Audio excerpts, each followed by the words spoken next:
ನಮ್ಮ ಕಾರವಾರದ ಜನಪ್ರಿಯ ಶಾಸಕರು ಸತೀಶ್ ಸಾಹೇಬರು ಇವತ್ತು ಡಿಪೋ ಅಲ್ಲಿ ಖುದ್ದಾಗಿ ಭೇಟಿ ನೀಡಿದ್ದಾರೆ. ಈ ಒಂದು ವಿಷಯನ ಗಂಭೀರವಾಗಿ ತಗೊಂಡಿದ್ದಾರೆ. ಕಾರವಾರ ಜನರಿಗೆ ಯಾವುದೇ ರೀತಿಯ ಅನ್ಯಾಯ ಆಗ್ಲಿಕ್ಕೆ ತಾನು ಕೊಡುವುದಿಲ್ಲ ಅಂತ ಹೇಳ್ಕೊಂಡು ಹೇಳಿದ್ದಾರೆ.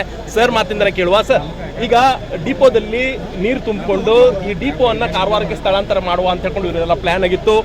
ವಿದ್ಯಾರ್ಥಿಗಳು ಮತ್ತೆ ಸಾರ್ವಜನಿಕರು, ಮಹಿಳೆಯರು ಶಾಸಕರಿಗೆ ಹೇಳಿ ಅಂತ ಹೇಳಿದ್ರು. ನಿಜವಾಗ್ಲೂ ಅವರ ಒಂದು ಕರೆಗೆ ತಾವು ಬಂದಿದ್ರಿ ಇವತ್ತು. ಅವರ ಕರೆಗೆ ಸರ್ ತಾವೇನು ಹೇಳ್ತಾ ಇದ್ರಿ ಸರ್? ರಘು ಅವರು, ನನಗೊಂದು ಬೇಜಾರಾಗಿದೆ ಸರ್. ನಿಮ್ಗೆ ನಾಳೆ ಒಂದು ಒಳ್ಳೆ ಚಾನ್ಸ್ ಇತ್ತು, ಅದನ್ನು ನೀವು ಕಳೆದುಕೊಂಡಿದ್ದೀರಿ ನನ್ನಿಂದ. ಇವತ್ತು ಸ್ಟ್ರೈಕ್ ಮಾಡ್ತಾ ಇದ್ರಿ ನನ್ನ ಪರ ಅಪೋಸಿಟ್. ಇಲ್ಲ ನಾನು ನಿಮ್ಗೆ ಕಾಲ್ ಮಾಡಿದ್ದೇನೆ ಸರ್. ಆದ್ರಿಂದ ನಾನು ಫ್ರೆಂಡ್ಲಿ ಹೇಳ್ತಾ ಇದ್ದೇನೆ, ಯಾವುದೇ ಪರಿಸ್ಥಿತಿಯಲ್ಲಿ ನಾನು ಮುಂದೆ ನೋಡೋನಲ್ಲ.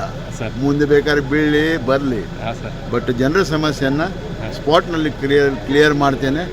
ಮಾನ್ಯ CM ಅವರು ಇರ್ಬೋದು, ಮಾನ್ಯ DCM ಅವರು ಇರ್ಬೋದು, ಮಾನ್ಯ ಮಂತ್ರಿಗಳಿರ್ಬೋದು, ಮಾನ್ಯ ಉಸ್ತುವಾರಿ ಸಚಿವರು ಇರ್ಬೋದು, ಅವರಿಗೆಲ್ಲರಿಗೂ ತಿಳಿಸಿ ಇದನ್ನು ಮಾಡ್ತೇನೆ. ಮತ್ತು ಇವತ್ತು ಅವರಿಗೆ ನಾನು ಏನು ಹೇಳಿದ್ದೇನೆ, ಇದನ್ನು ಈ ಮಳೆ ಬಂದಿದ್ದು ಕೇವಲ KSRTC ಕಂಪೌಂಡಿಗೆ ಅಷ್ಟೇ ಅಲ್ಲ, ಇಡೀ ಕಾರವಾರಕ್ಕೆ ಬಂದು, ಅಂಕೋಲಾಕ್ಕೆ ಬಂದು ಎಷ್ಟೋ ಮನೆಗಳು ದುಸ್ಥಿತಿಯಲ್ಲಿದ್ದಾವೆ.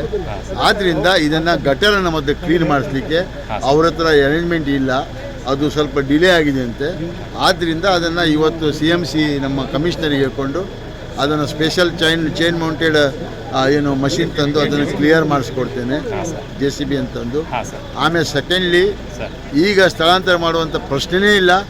ಮತ್ತೆ ಮಳೆ ಬಂದು ಅದೇ ಥರ ಏನಾದರೂ ಆದರೆ ನಿಮ್ಮ ಹತ್ರ ಪರ್ಮಿಷನ್ ತಗೊಂಡು ನಿಮ್ಮ ಹತ್ರ ಮಾತಾಡಿಸಿ ಆಮೇಲೆ ಡಿಸಿಷನ್.